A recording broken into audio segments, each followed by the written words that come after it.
ನಮಸ್ಕಾರ. ಈ ಟೇಬಲ್ ಮೇಲೆ ಟೇಬಲ್ ಕ್ಲಾತು ಮತ್ತು ಪ್ಲೇಟ್ಗಳು ಇಟ್ಟಿವಲ್ಲ ಕೆಳಗಡೆ ಒಂದು ಇದನ್ನು, ಅದು ಮತ್ತು ರನ್ನರು ಮನೆಯಲ್ಲೇ ಹೊಲಿದಿರೋದು. ಇದನ್ನು ಮನೆಯಲ್ಲಿ ಹೇಗೆ ಹೊಲಿಯೋದು ಅಂತಂದೇಳಿ ತೋರಿಸ್ಕೊಡ್ತೀನಿ ಬನ್ನಿ. ನಾನು ಫಸ್ಟ್ ಈ ಟೇಬಲಿಗೆ ಒಂದು ಟೇಬಲ್ ಕ್ಲಾತ್ ಹೇಳಿದ್ನಲ್ಲ, ಅದಕ್ಕೆ ನಾನು ಸಿಂಗಲ್ ಬೆಡ್ಶೀಟು ಮನೆಯಲ್ಲಿತ್ತು, ಅದನ್ನು ತೊಗೊಂಡು ಈಗ ಇದು ಈ ಥರ ಟೇಬಲ್ಗಿಂತ ಸ್ವಲ್ಪ ಕೆಳಗಡೆ ಬರಬೇಕು ಅಷ್ಟು ಬಟ್ಟೆನ ಬಿಟ್ಟು ನಾವು ಎಕ್ಸ್ಟ್ರಾ ಏನು ಬಟ್ಟೆ ಇರುತ್ತಲ್ಲ ಆ ಬಟ್ಟೆನ ಕಟ್ ಮಾಡಿ ತೆಗೆದುಬಿಡಬೇಕು. ಈಗ ತೋರಿಸ್ತಾ ಇದ್ದೀನಿ ನೋಡಿರಿ, ಇದು ಎಕ್ಸ್ಟ್ರಾ ಬಟ್ಟೆ ಇರೋದು. ನನಗೆ ಈ ಬಟ್ಟೆನ ಎಕ್ಸ್ಟ್ರಾ ಇರೋದನ್ನ ಕಟ್ ಮಾಡಿ ತೆಗಿತಾ ಇದ್ದೀನಿ ನೋಡಿರಿ. ಇದನ್ನು ಈ ಕಟ್ ಮಾಡಿ ತೆಗೆದಿದ್ದಿಲ್ಲನ ಬಟ್ಟೆ, ಅದರಿಂದ ಮತ್ತೆ ಮುಂದೆ ಏನಾದರೂ ಹೊಲಿದೆ ನಾನು ಮತ್ತೆ ವಿಡಿಯೋ ಮಾಡಿ ಹಾಕ್ತೀನಿ. ಈಗ ನಾವು ಈ ಕಡೆ ಇದು ಬೆಡ್ಶೀಟಿಂದಲ್ಲ, ಅದಕ್ಕೋಸ್ಕರನೇ ಈ ಕಡೆ ಮತ್ತು ಇನ್ನೊಂದು ಸೈಡ್ ಮಾತ್ರ ಹೊಲಿದಿದ್ದಿರ್ತದೆ. ಅದಕ್ಕೋಸ್ಕರ ಈ ಸೈಡೆಲ್ಲ ಮಡಚಿ ಹೊಲ್ಕೊಂಡು ಬರಬೇಕು ನೋಡ್ರಿ. ಅದನ್ನು ಹೊಲ್ಕೊಂಡು ಬಂದುಬಿಟ್ರೆ ಈಗ ರೆಡಿ ಆಗುತ್ತದು. ಆಮೇಲೆ ನಾವು ಮನೆಯಲ್ಲೇ ಇದ್ದಂಥ ಒಂದು ವೈಟ್ ಕಲರ್ದು ಲೇಸು ಬೇರೆ ಒಂದು ಕೆಲಸ ತೊಗೊಂಬಂದಿದ್ದೆ, ಅದನ್ನು ಇದಕ್ಕೆ ಹೊಲಿತಾ ಇದ್ದೀನಿ ನೋಡಿರಿ. ತುಂಬ ಚೆನ್ನಾಗಿ ಕಾಣಿಸುತ್ತೆ ನೋಡಿರಿ. ಇದು ಈ ಥರ ಹೊಲಿಬೇಕು, ಸ್ಟಿಚ್ ಹಾಕಬೇಕು. ಇದಕ್ಕೆ ಎಲ್ಲ ಸುತ್ತು 4 ಕಡೆನೂ ಹೊಲಿಬೇಕು. ಈಗ ಹೊಲಿದ ಮೇಲೆ ಇದು ರೆಡಿಯಾಗಿದೆ ನೋಡಿರಿ. ಈ ಥರ ಕಾಣಿಸುತ್ತೆ ನೋಡಿರಿ, ತುಂಬ ಚೆನ್ನಾಗಿ ಕಾಣಿಸುತ್ತೆ. ಟೇಬಲ್ ಮೇಲೆ ಹಾಕಿದರೆ ಇಳಿ ಬಿದ್ದಿರ್ತದಲ್ಲ, ಚೆನ್ನಾಗಿ ಕಾಣಿಸುತ್ತೆ. ಈಗ ಇದ್ರ ಮೇಲೆ ನಾವು ಪ್ಲೇಟ್ಗಳೆಲ್ಲ ಇಡ್ಲಿಕ್ಕೆ ಮತ್ತು ರನ್ನರ್ ಅಂತ ಹೇಳಿದ್ನಲ್ಲ, ಅದನ್ನ ಹೇಗೆ ಹೊಲಿಯೋದು ಅಂತಂದೇಳಿ ತೋರಿಸ್ತೀನಿ. ಫಸ್ಟು ರನ್ನರ್ನ ಹೊಲಿದು ತೋರಿಸ್ತೀನಿ ನೋಡಿ. ಈಗ ನಮಗೆ ನಿಮ್ಮ ಸೈಜ್ ಎಷ್ಟು ಬೇಕೋ ಅಷ್ಟು ನೋಡಿಕೊಂಡು ಕಟ್ ಮಾಡ್ಕೊಳ್ಳಿ. ನಾನು ಈ ಟೇಬಲ್ಗೆ ಒಂದು ಅಗಲ 9 ಇಂಚು ತೊಗೊಂಡಿದ್ದೀನಿ. ಉದ್ದ ನಮ್ಮ ಟೇಬಲ್ ಎಷ್ಟಿರುತ್ತೆ ಅಷ್ಟು ಉದ್ದ ನಾವು ತೊಗೋಬೇಕು. ಇದು ನಮಗೆ ಎಷ್ಟು ಟೇಬಲ್ ಇರುತ್ತೆ ನೋಡಿಕೊಂಡು ಆ ಟೇಬಲಿಗೆ ಅಷ್ಟುದ್ದ ತೊಗೋಬೇಕು. ನಾನು 2 ಸೈಡು ಮಡಚಿ ಹಾಕಿ ತೊಗೊಂಡಿದ್ದೀನಿ ನೋಡಿರಿ. ಯಾಕಂದರೆ ಒಂದು ಉಲ್ಟಾ ಮಾಡಿದರೆ ಬರಬೇಕಲ್ಲ, ಅದಕ್ಕೋಸ್ಕರ ಎಲ್ಲ ಕಟ್ ಮಾಡಿ ತೊಗೊತಾ ಇದ್ದೀನಿ. ಈಗ ಇದು ಕಟ್ ಮಾಡಿ ತೆಗ್ದಿದ್ದೀನಿ ನೋಡಿರಿ. ಇದು ಇಷ್ಟುದ್ದ ಬೇಕಾಗುತ್ತಿದ್ದು.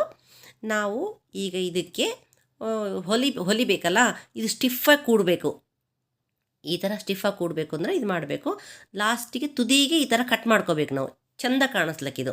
ಹಾಗೇನೋ ಹಾಕ್ಬೋದು, ಇದೆಲ್ಲ ಚೆಂದ ಕಾಣಿಸೋ ಸಲುವಾಗಿ ಈ ಥರ ಕಟ್ ಮಾಡಿ ತೆಗ್ದಿದ್ದೀನಿ ನೋಡಿರಿ. ನಾನು ಆ ಕಡೆ ಈ ಕಡೆ 2 ಕಡೆ ತೆಗ್ದಿದ್ದೀನಿ.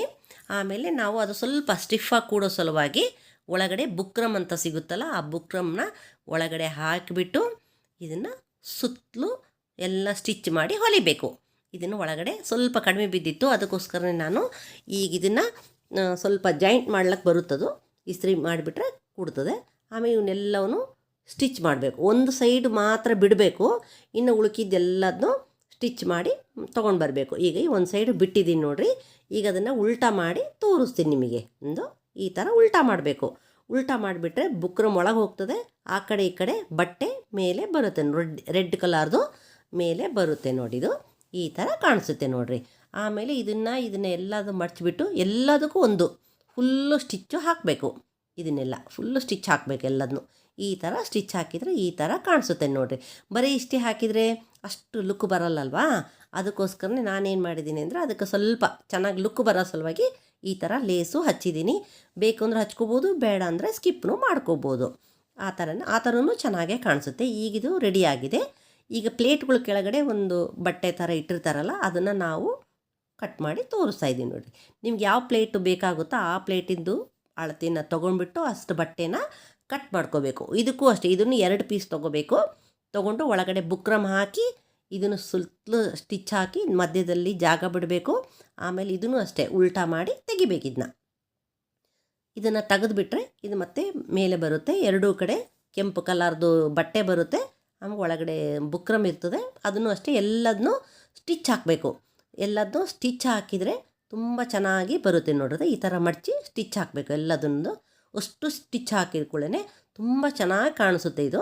ಇದಕ್ಕೆ ಬೇಕು ಅಂದರೆ ನೀವು ಲೇಸ್ ಹಾಕೋಬೋದು, ಇಲ್ಲ ನಾನು ಮಾತ್ರ ಇದನ್ನ ಪ್ಲೇನಾಗೆ ಇಟ್ಟಿದ್ದೀನಿ. ಈಗ ನೋಡಿ, ಇದು 4 ಪ್ಲೇಟ್ ಇಡ್ಲಿಕ್ಕೆ ಪ್ಲೇಟು ಮತ್ತು ರನ್ನರು ಟೇಬಲ್ ಎಲ್ಲ ರೆಡಿ ಆಯಿತು.